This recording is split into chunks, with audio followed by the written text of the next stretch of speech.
Guys, and welcome back to another Tuesday. Let's get into it.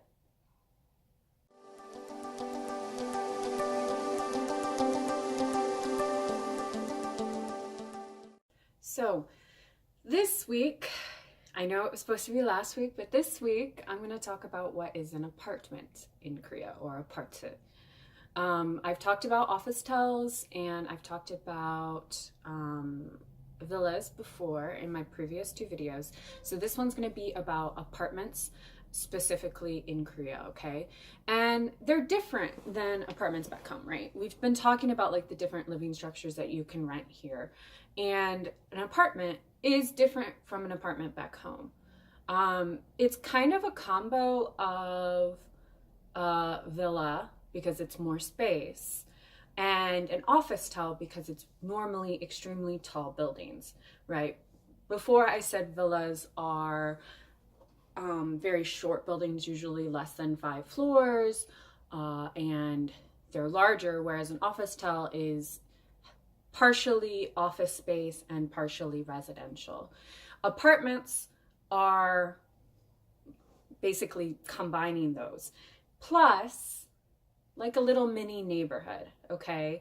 So actually right next to my Officetel that I live in currently, there is an apartment complex.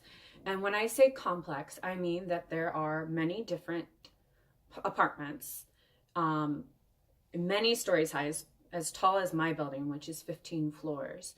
And I'm sure they have 15 to 20 floors per apartment block, right? And then you have the apartment complexes.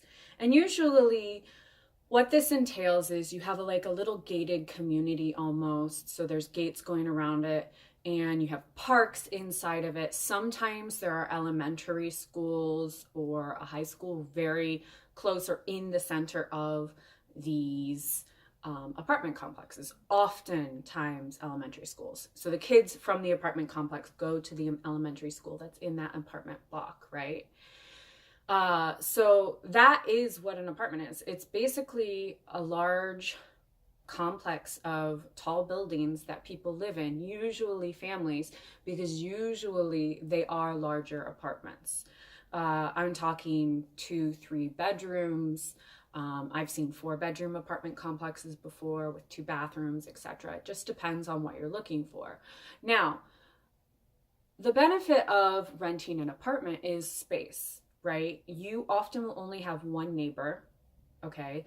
Because the way that they're set up, they're so big that each floor only has 2 people on it, usually. And there's different doors that you can go in to get to certain apartment complexes. So you'll have a building that says 107, but there's 107 like A, B, and then C, D, or something like that, or 1, 2, 3, 4.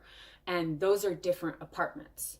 And so you have to go to which one ever is your apartment. So you literally don't have that many neighbors that are using the lift. And you only have one other person on your floor usually. So it's a lot less crowded, I guess, even though there are a lot of people in the apartment complex, right? The other thing is, again, you know, I said the benefit is that it's large, right? Okay. And generally it's newer. I'm not saying all apartment complexes are new here, but a lot of them get renovated regularly. And if they aren't renovated now, they will be in the future. So like, for instance, Sanbon, which is 2 subway stops away from me right now, is going through an extreme renovation of all the apartment complexes there. There's apartment complexes that are extremely old that are getting brand new facelifts renovated completely by the landowners, right? So, and the people in the buildings and stuff. So generally they're newer, or they're going to be renovated, or they are renovated, etc. The other benefit is the space, basically. It's like a little mini town almost. You have a lot of convenience stores in there. Sometimes there's convenience stores. There is guards for each building usually, or a guard at least at the front gate, so people who don't live there can't park in the parking lot, because you do have parking lots, underground and above ground parking. And you know, it's pretty kid friendly, right? Which is great. Downside, a lot of apartments here are jeonsei. And like I said in the past, as a foreigner, I do worsei. So if you're going to rent an apartment here, you're probably a family and you're probably doing jeonsei because most people who rent apartments do jeonsei.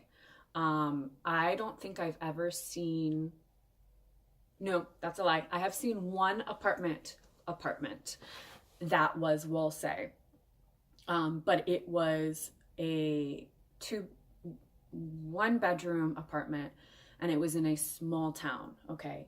So that's what I was contending with. I don't think I've ever seen anything in either in Bumgay, like Anyang, or anything like that as Wolsey, like Seoul even. I don't think I've ever seen anything as Wolsey. I think I've seen it all as jeonsei, which, you know, you're going to get newer stuff for jeonsei. Not always, but you, generally speaking, in an apartment, you're going to get a lot more amenities, right? You're going to get, again, a park. You're going to have pretty much like a washing room. I have a friend who has a 4-bedroom apartment and she has like a laundry room, which like with a washing machine and a dryer, okay, like in her apartment. It's very Western and it's like a home. Basically, it's like a home, but in an apartment building, right? Because Korea, there's not a lot of land. What do? You build up, right? So that is basically what an apartment is. It's just like a house back home for a family, right? And it's often families that live in these places and stuff. So yes, I love you guys and I'll see you in my next video, which I believe will be the last time you see me here in this apartment because I'm moving. I'm moving. I'm really excited. So I love you guys and I'll see you in my next video. Bye.